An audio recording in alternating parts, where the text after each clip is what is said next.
Welcome back, folks. You're still watching Bazaar Morning Call. Hope you're safe and healthy wherever you are. The market has sort of quietened down. It's still down about 100 odd points. It hasn't really made any conclusive recovery, but at least the selling pressure has gotten arrested around this 14,700 mark.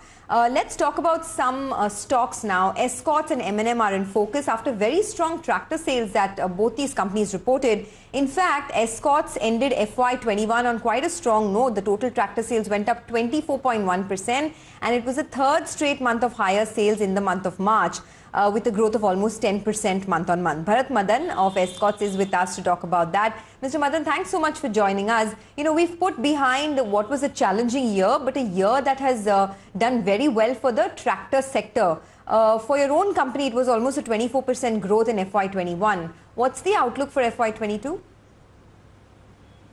Hi, good morning, Sonia. No, I think the otherwise general rural sentiment are quite strong. I think as of now, like, look at the very strong heavy harvesters now, which is happening. Most of the harvesting is almost done. I think maybe another 2 weeks we'll be through with that.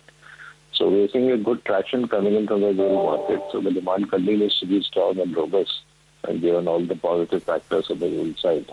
So we expect, I think, in the next 6 months, definitely looks like also because the base wage, the numbers will continue to look strong on the tractor side. Okay. Mr. Madan, can you give us some color? Which are the regions where you are seeing demand? So now I think this season is more for the non-Central Indian market. So we'll see the growth really coming from these market too. So if you look at the last year, the growth was more coming from the southern investment market, where the maximum demand has come from. And that's also because the regions where these are the regions which are more dependent on rains for irrigation. And we had a very good rainfall in the last 2 years, which is close to normal monsoon. So I think it will all depend on the future also how the monsoon distribution is, in this coming season. The initial indication now it will be closer to normal. So, but again, distribution is also very important for the regional growth parity. So let's see how the things happen in this year.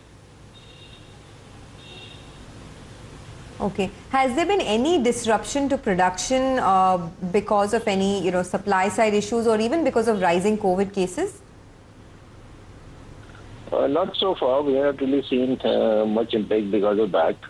But yes, the rising cases continue to be a concern area, especially in the belt of Maharashtra, which is a key belt for us for the supplier base is also they're very strong.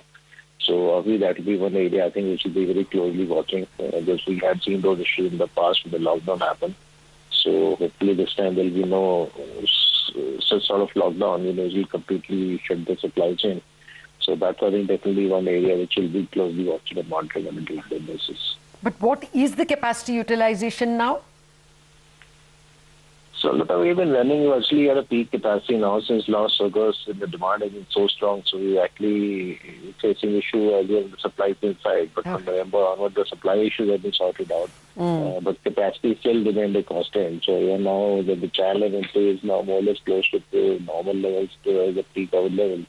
But again, so the demand is strong, so that again remains a challenge. The inventory with the company is very, very low. So we're still running at peak capacity. Right since August, every month we are trying to maximize the production. And I hope I think by August, September, we'll have a capacity ramp up also in place. So that should help the situation. This is a brownfield expansion that you're expecting to come up by September. How much will that be? No, so it's also some balancing of capacity, especially the supplier side, which is actually a major problem. So at our assembly line, it's not an issue. We can produce double, triple shift. So for us, capacity was not really constant. So it's more from the supplier side, we facing issues, but they're not ready for the side of demand. It's really came up suddenly. So that's where we're investing now to ramping up the capacity to supplier end. And at the same time, our JV also, which has been there with Kubota, that will also start producing our tractors, cost bag of tractors from July this year. So that should also help. That will give us additional 20-30,000 tons capacity, which we can really rack upon. Okay, so you said from July this year the production will start. 30,000 is what you said that will come incrementally from the Kubota JV. Is that for the full year, or for the full year what can we expect from this JV? Yeah, so that's a full year. So JV had 50,000 tractors capacity, out of which 30,000 is earmarked for Escorts, so which we can utilize. But our own capacity right now, which was 120,000, which we also ramping up to 150 to 160,000 tractors. So combined capacity, including JV, will be close to 180, 190,000 tractors on an annual basis for us. Okay. All right, Mr. Madan, thank you very much for joining us and giving us details of demand, production and the expansions that are coming into the market by September. Thank you for joining us. A quick look at the past performance of Escorts over the past 5 years. The revenue, EBITDA and profit picture will come up for you.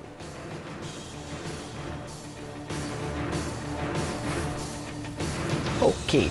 Well, with that, we move over to the next stock that is on our radar. Again, it's all an auto special. That's usually